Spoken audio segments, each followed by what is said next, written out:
Hypothyroidism? Ano ito? Hypothyroidism, meaning mabagal ang thyroid gland mo. Ang thyroid ang control center ng metabolism mo. Kapag mahina siya, mabagal ang calorie burning, mabagal ang energy production, mabagal ang brain function, at mabagal ang hormone balance. In short, parang naka-low battery mode ang buong katawan mo. Hindi siya loud, pero siya ang dahilan bakit pakiramdam mo hindi ka na ikaw.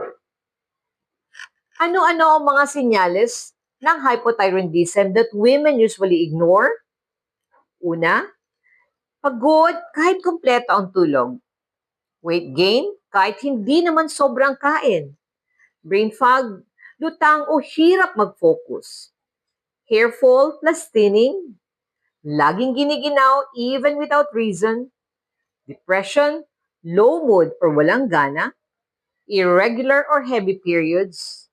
Dry skin and brittle nails. If nakaka-relate ka kahit isa lang dito, comment check or DM me thyroid.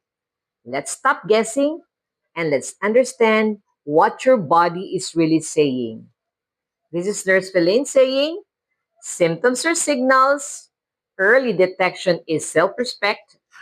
Test. Don't guess. Because future you is watching.